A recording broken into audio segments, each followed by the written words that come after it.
À tarde, está começando mais uma edição do programa 20 Minutos Nacional. O tema de hoje: a Lava Jato deve ter seus processos anulados? Repercute por todo o país, por toda a imprensa nacional e também pela imprensa internacional, as mensagens trocadas entre Sérgio Moro e os procuradores da Lava Jato. Sérgio Moro, hoje ministro da Justiça, e que foi o juiz titular da 13ª Vara Criminal Federal de Curitiba durante os anos principais da Operação Lava Jato. Apenas no último mês de novembro, ele se afastou desse tribunal. Essas mensagens foram reveladas pelo site The Intercept, que promete novas mensagens nos próximos dias. O que essas mensagens trazem de novo? Fundamentalmente, provas, muitas provas, de que havia um conluio, uma conspiração entre o ex-juiz Sérgio Moro e os promotores da Lava Jato. O que quer dizer esse conluio? Pela Constituição brasileira, há uma clara separação entre o papel do Ministério Público, dos procuradores ou dos promotores, e o papel dos juízes. Os procuradores ou promotores, no caso que nós estamos nos referindo, que é na Vara Federal, os procuradores da República, que representam o Ministério Público, eles têm a obrigação legal e constitucional de apresentar a denúncia contra eventuais réus. Eles recebem as investigações processadas pela Polícia Judiciária, no caso da 13ª era a Polícia Federal, porque a 13ª Vara Federal faz parte dessa instância da Justiça, é uma instância federal, recebe da Polícia Federal as investigações, os interrogatórios, o inquérito, e em função do inquérito a Procuradoria apresenta uma denúncia. Essa denúncia pode ou não ser aceita pelo juiz. Se ela for aceita pelo juiz, a promotoria apresenta a acusação, busca incriminar eventuais réus em determinadas tipificações penais, apresenta as provas coletadas e cabe ao juiz decidir se o réu ou os réus são culpados ou inocentes, e uma vez determinada a sua culpa, qual a sentença que os réus devem ter. Para que esse sistema funcione com algum equilíbrio, é fundamental que o juiz seja imparcial e impessoal. O que quer dizer isso? O juiz não pode, de forma alguma, atuar em conjunto com o Ministério Público. Porque se o juiz passa a atuar em conjunto com o Ministério Público, ele deixa de ser o ponto de arbítrio entre as duas partes, a defesa e a acusação, e passa a fazer parte, quando não chefiar, as investigações contra determinado réu. Se o juiz se move, se desloca das suas funções para assumir um acordo com o Ministério Público, para dar conselhos, orientações, dicas, pistas ao Ministério Público, o processo perde equilíbrio, perde qualquer possibilidade de isenção. Por isso que a legislação brasileira é muito clara. No caso do juiz perder a sua isenção, no caso do juiz descumprir sua obrigação de imparcialidade e impessoalidade, os julgamentos a cargo desse juiz podem e devem ser anulados. Eu vou ler para vocês, para que não reste dúvidas, 2 artigos do nosso Código Penal. Artigo 254. O juiz dar-se-á por suspeito e, se não o fizer, poderá ser recusado por qualquer das partes, se estiver aconselhando qualquer das partes. Artigo 564 do mesmo Código Penal. A nulidade ocorrerá no seguinte caso: por incompetência, suspeição ou suborno do juiz. Não apenas o Código Penal determina isso. Também a imparcialidade e a impessoalidade são determinadas pelo Código da própria magistratura e pela Constituição brasileira. Só é possível haver justiça ou haver alguma chance de justiça se o juiz é imparcial. Esse é o elemento central do chamado devido processo legal, o direito que qualquer cidadão ou cidadã tem, uma vez acusado, de ter um juiz imparcial que analise seu caso, um juiz sem conexões pessoais com a promotoria. Aliás, esse juiz, para além da imparcialidade, da impessoalidade, ele é o garantidor dos direitos do réu. É o juiz, e não a promotoria, que protege os réus dos abusos do Estado. Pensem bem como funciona o sistema de justiça. Um cidadão, especialmente os mais pobres, quando é acusado, se defronta contra todo o poderio do Estado, contra a polícia, contra os promotores, contra outras agências e organismos estatais que vão investigá-lo. E ele tem ao seu lado, quando muito, um defensor público. Se esse réu for uma pessoa de maior renda, ele vai ter um advogado, ou até mesmo uma equipe de advogados. Mas é evidentemente desequilibrada a relação entre a defesa e a acusação que representa o Estado, todos os poderes do Estado.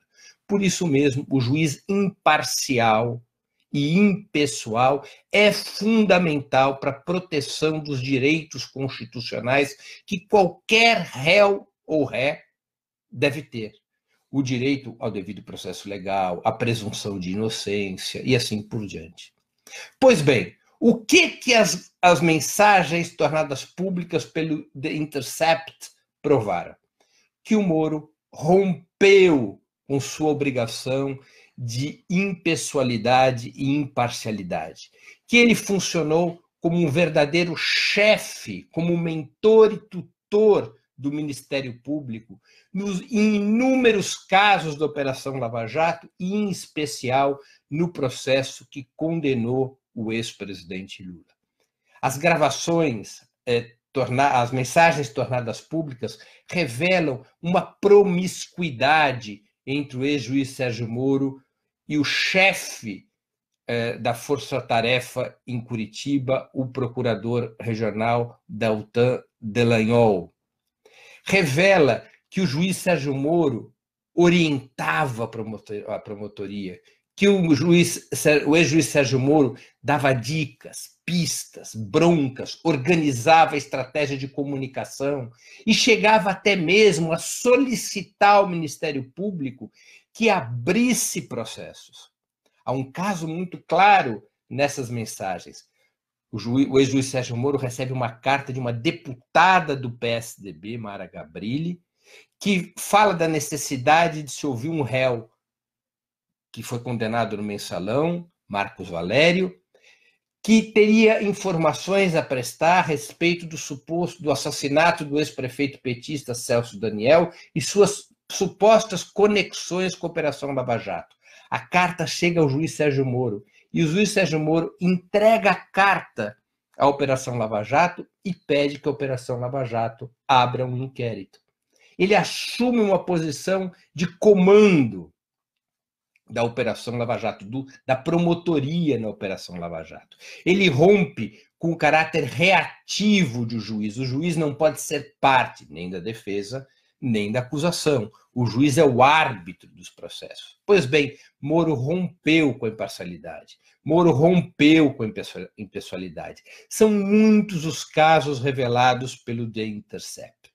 Mas esse não foi o único crime de Moro. Não é apenas o conluio com a promotoria o único crime de Moro. Há outros crimes. Abertamente, Moro, junto com a promotoria, manipularam o processo do ex-presidente Lula. Manipularam para poder condená-lo. As mensagens mostram Dallagnol em dúvida sobre as provas, dizendo que as provas eram indiretas, que eram provas baseadas exclusivamente em delação premiada, que não tinham conexão com a Petrobras. E há uma verdadeira mamata, há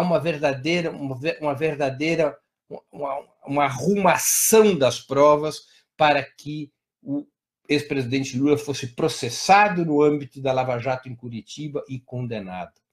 Há uma conspiração para condenar o ex-presidente Lula de forma acelerada, de tal sorte que ele não pudesse participar das eleições de 2018.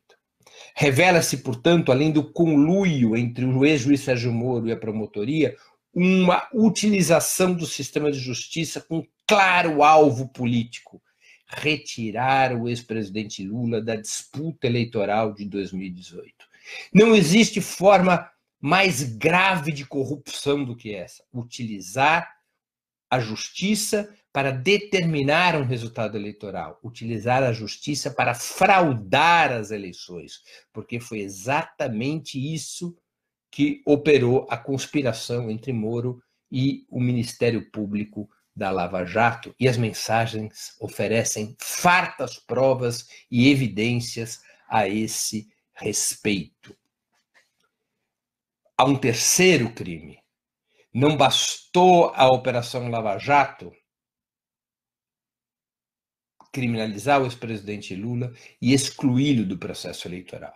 A Operação Lava Jato também tratou de silenciá-lo, de impedir que ele desse entrevistas no curso do processo eleitoral para deter, para eliminar qualquer possibilidade de vitória do candidato petista Fernando Haddad. As mensagens revelam como o Ministério Público, o ex-juiz Sérgio Moro, se moveram para um lado, para o outro, com a Polícia Federal, com a imprensa, com outras instâncias do Poder Judiciário, de tal sorte que Lula não pudesse falar ao povo brasileiro naquele período em que estava sendo decidido o futuro da nação.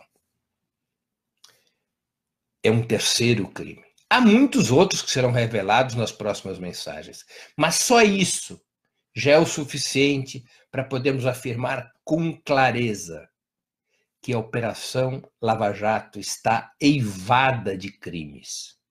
Não apenas crimes contra as garantias constitucionais, contra o devido processo legal.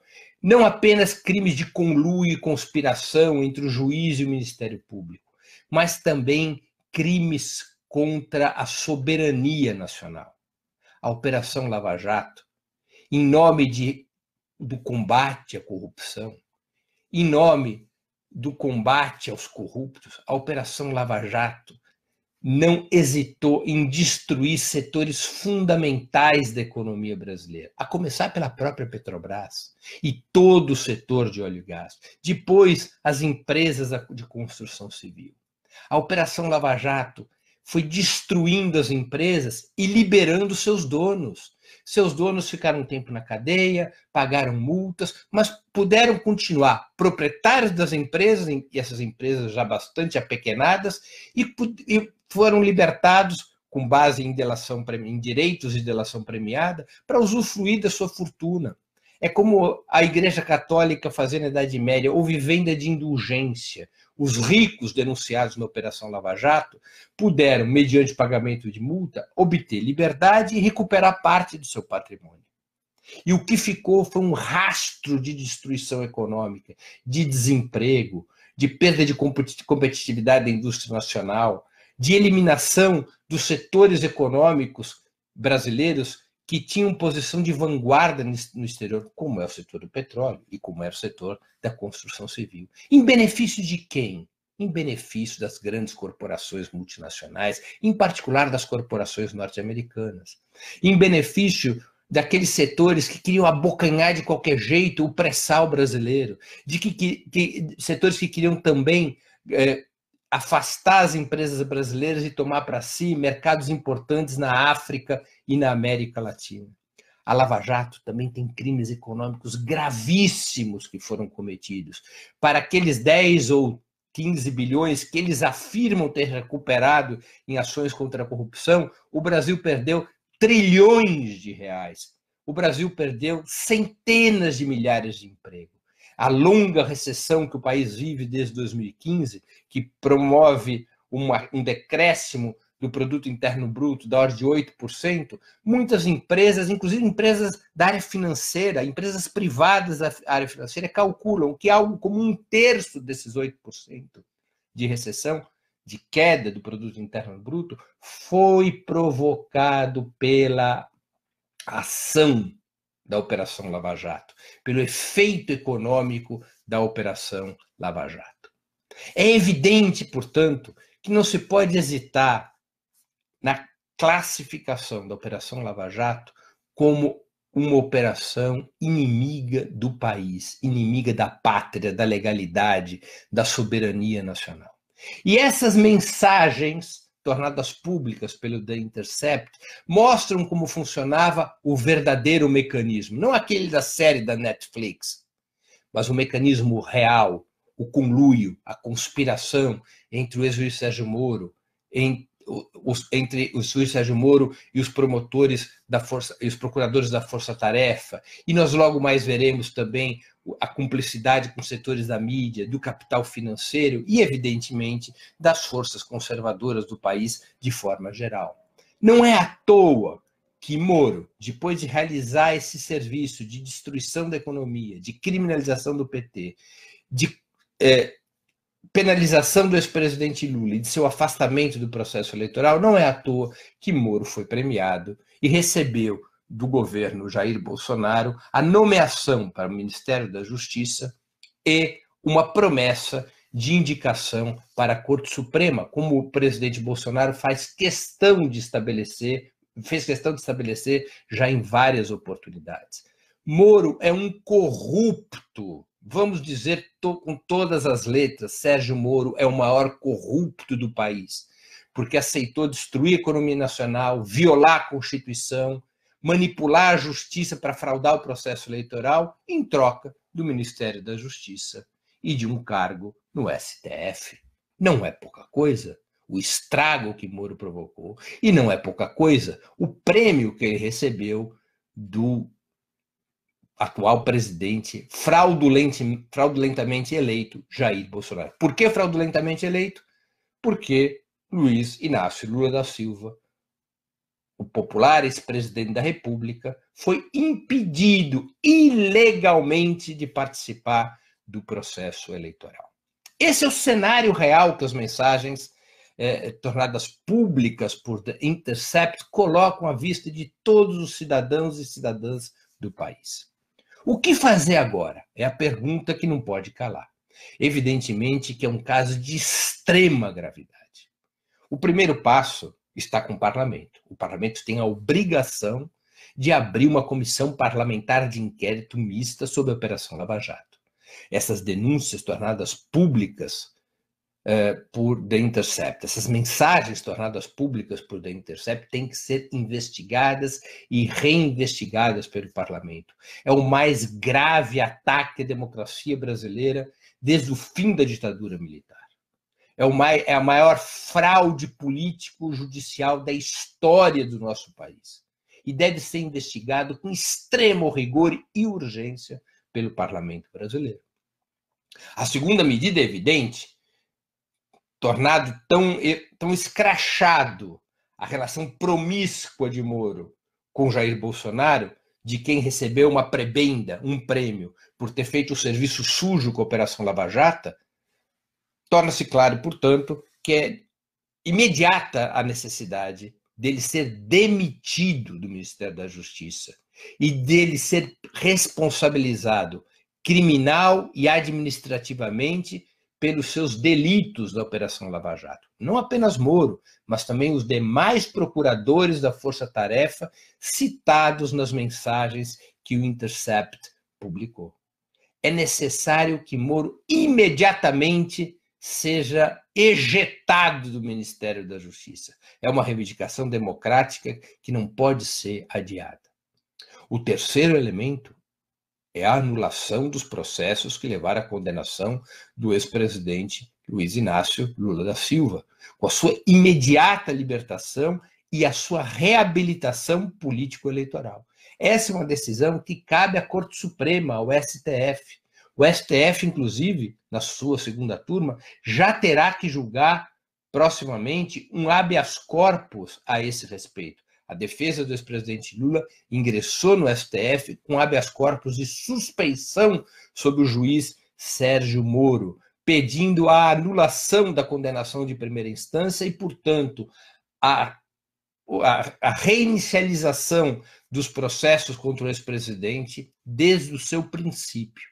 Esse habeas corpus é absolutamente importante e determinante para que se possa reparar minimamente as injustiças cometidas contra o ex-presidente. Cabe à Corte Suprema anular todos os julgamentos que estiveram a cargo do juiz Sérgio Moro, em primeiro lugar, contra o ex-presidente Lula, em seguida, contra outros personagens tornados ilegalmente réus pela Operação Lava Jato e que também são citados na troca de mensagens. Um caso importantíssimo é João Vacari Neto, ex-tesoureiro do PT. Fica claro também nas mensagens o conluio para impedir que ele saísse da cadeia, para o condenar.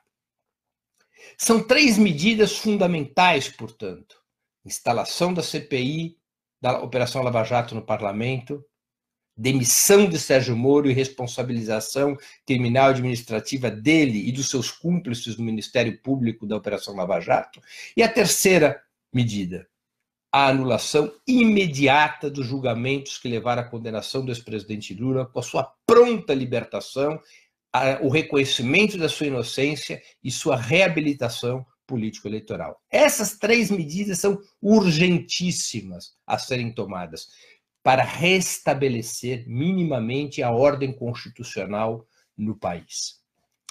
É necessário que forme-se uma corrente de opinião nessa direção. É necessário que esse assunto seja debatido e seja motivo de mobilização das forças democráticas, legalistas do nosso país. É necessário que em cada protesto contra o governo Bolsonaro, que em cada manifestação, em cada greve, perspasse, ainda que transversalmente, essa bandeira fundamental, que é a anulação dos processos derivados da Lava Jato. A Lava Jato foi usada como uma ferramenta de poder pelas elites do país, para que elas pudessem ganhar o governo, reconquistar o governo, derrubando a ex-presidente Dilma Rousseff e depois consolidarem essa vitória com a eleição fraudulenta de Jair Bolsonaro, para impor essa agenda neoliberal que destrói o país e os direitos da classe trabalhadora. É necessário atacar fortemente os responsáveis por esses crimes, exigindo pronta investigação, exigindo a anulação dos seus atos criminosos e exigindo o restabelecimento da ordem constitucional, cujo símbolo e a síntese é Lula livre.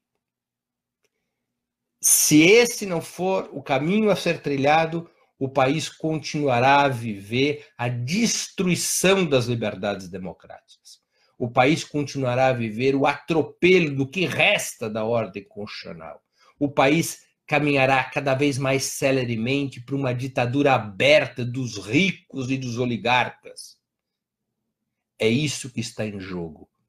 Ou bem, os crimes da Lava Jato são investigados, punidos e reparados, e o país constrói uma saída democrática com a libertação do ex-presidente Lula e, eventualmente, a convocação de novas eleições, se restar provada a fraude do processo eleitoral de 2018, ou o país continuará caminhando no sentido da destruição do que resta da ordem democrática.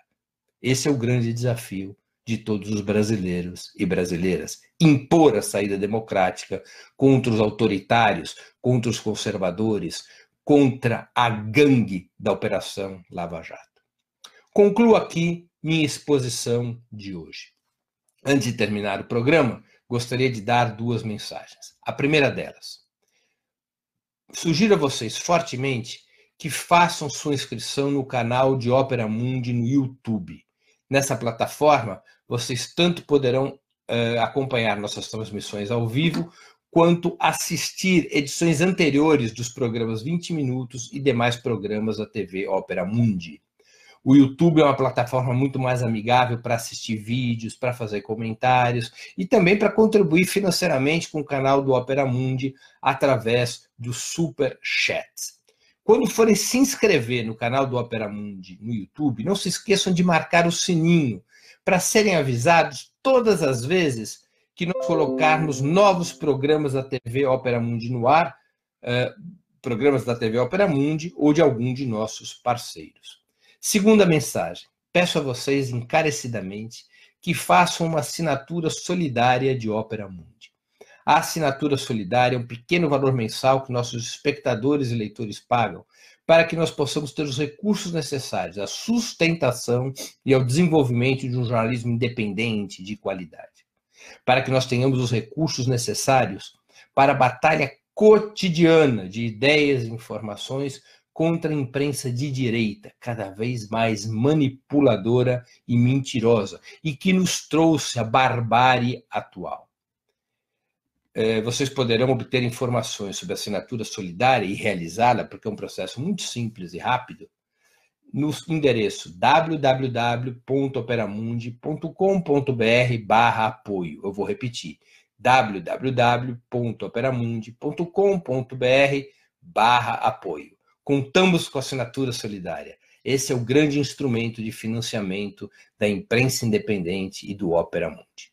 Encerro aqui o nosso programa de hoje. Nós voltaremos a nos encontrar na próxima quarta-feira, às 16h30, nos canais de Opera Mundi, no Facebook e no YouTube. Até lá, obrigado pela audiência e um grande abraço.